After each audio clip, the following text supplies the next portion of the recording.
Yeah, so I lost my phone last night. I was extremely angry.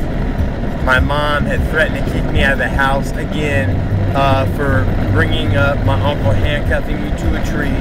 Again, kind of hard to get over shit if you can't talk about it and deal with it. Kind of strange that she would defend someone not her own blood even after he's dead. Wow.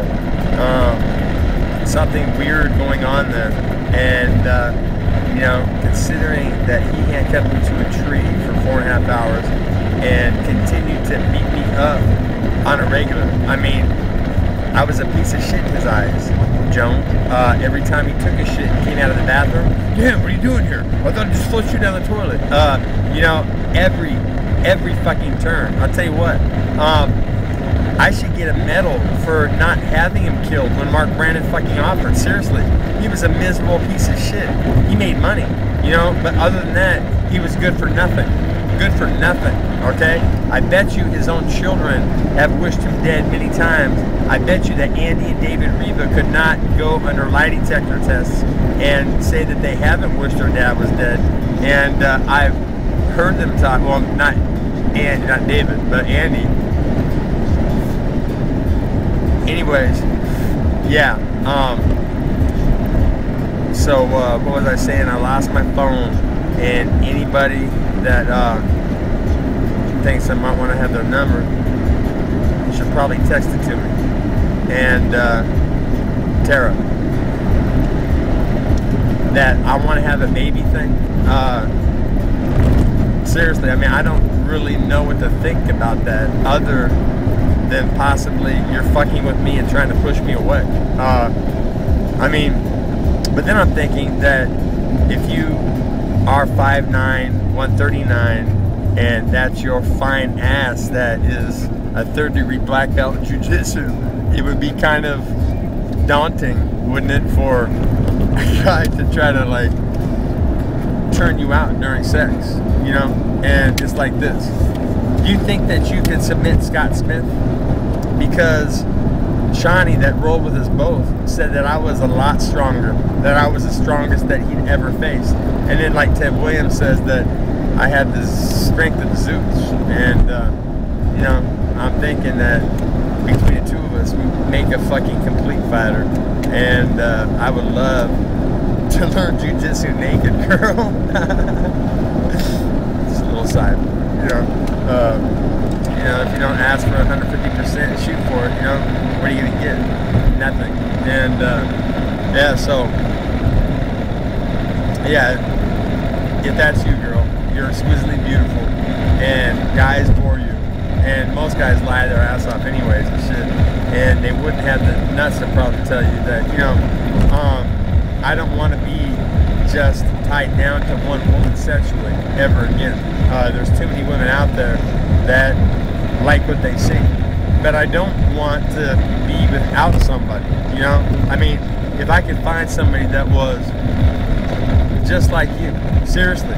And this thing about brunette hair, okay, that started with Jennifer, number 2, and it was because she's a natural brunette, and blonde, she was okay. Brunette, she's exquisite.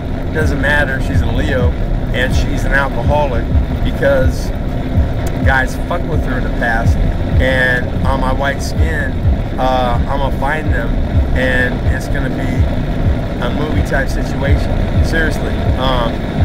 But I told her the first night that we wouldn't work out. Most guys, right, they'd be telling you anything to get that pussy. It's not worth it to me. It really isn't.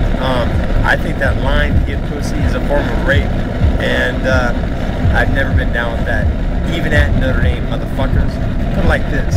You don't think there's something a little screwy going? I mean, you know, I'm Maitreya, and I get sucked into going to Notre Dame. I tried to stay away. I tried to go to USC, but I think what happened is Russ Purnell left a message for me to call and get a job, and my mom never gave it to me because she's an evil, maniacal fucking bitch and didn't want me to go to USC. Seriously, we have pictures and everybody's happy. Travis Knox is signing, I'm signing, we're on the same team. Dave Prousnick, bad luck that Rodney Pete actually stayed at quarterback, huh, my nigga? Yeah, I thought for sure they were going to move him to running back or wide receiver, but yeah, you went the year before from our school. We were fucking loaded in talent. And I would have been at USC, man. I would have been making the play at USC. I would have been fucking people up at USC. You know what? Getting accolades for doing what I did at Notre Dame. You know what? Wrecking motherfuckers in practice. Putting them out with concussions and shit, you know? I mean, I was laying wood, motherfuckers. And no one gives a shit about this fighting thing. You know, I mean, I want to fuck Jose Canseco up in the worst way. Because, Jose, I saw you play roll back the clock game. You lollygag for a fly ball. Have you heard this? And then I got to illegally fuck some dude up. Punched him one time, knocked him out, gave him 56 stitches. He's all cut up and bleeding. Fucking handcuffed to a fucking stretcher, and we actually get fucking comped like these press box seats and shit. I should have said, look, we should have some fucking beer and dogs and shit, right? But at that point, I was just like, fuck, this is pretty cool. Anyways, you're a lollygagger, man, and you'll be called a lot worse than that in the pen as they fucked you up, stabbed you, and then eventually killed you. So, you know what? I'm gonna do one for the home team, man. I'm gonna try to wear you out. Yeah, I'm gonna not try. I'm gonna overwhelm you, dude. You've never seen speed like mine, nigga. And I'm gonna beat you down. I'm gonna talk about it the entire time. I'm gonna be like Ali, saying, "What's up, punk? You want something?" Boom. You know what? And it's gonna be a humiliating experience. But I mean, fucking, like you haven't gone through that shit. What? Since you ratted everybody out and no one likes you, and you're basically gonna be this old fucking broken down man living off fucking social security and shit because no one gives a shit about your story. And on my tray it, nigga, okay? And no one's listening to me. And if I blow you up in front of people, I don't give a fuck if it is Playboy Mansion, nigga, okay? What I want to do is, well, that would be the best thing, but that's like 6 months away and shit, you know? I don't want to wait. I want to do this like ASAP. I can do it tomorrow if those fucking rules stand, man. No kicking and no taking you down and shit. I actually get to lay hands on dudes that don't have them. I mean, it's gonna be a match made in heaven. I'm gonna fuck people up. People are gonna be liking what they see. I'm gonna be lean, ripped like a whipcord of fucking muscle. I'm gonna be fast as fuck. And you know, even more important than that, I mean, you know, so let's say I break Jose Canseco's collarbone by hitting him in the head.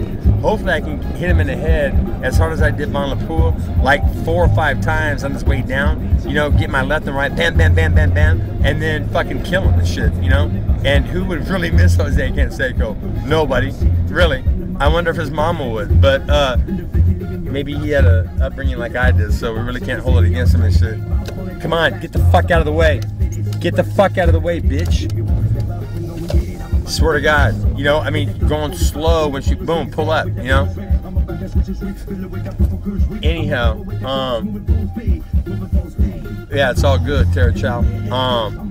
I could easily fall in love with you, but what I'm doing is kind of like emotionally distancing myself just so I don't get hurt. I mean, you know, I'm not this fucking automaton. I have feelings, and yeah, I mean, you're an exquisite woman. You're fit for a king. If you're a third-degree black belt, which you should be doing me, is going overtime, you know, on fucking little sessions. Maybe throw a violin session in there every once in a while, and then you know, school me in the ground game. And if I just learned the little tricks and shit, I could have been doing that when I was in jail in Placer County and then in Folsom Prison. But I made a decision that I didn't want to fight to get this thing famous. I'd rather just get fucking spun on Stevie and weed and then sprint like a fucking Olympic nigga, right? Boom, and hit it. I mean, really, I'm that fast. I mean, maybe not my start, but on the football field, I'm dynamite. And do you know anybody that could get me a one-day tryout in some place that I could smoke a lot of weed, the stevia is legal, and then go out? And I'm saying that I'm fast enough, and that, I mean, football is like riding a bicycle, niggas. You know, you put a helmet on me, and I start hunting heads with my face mask and shit.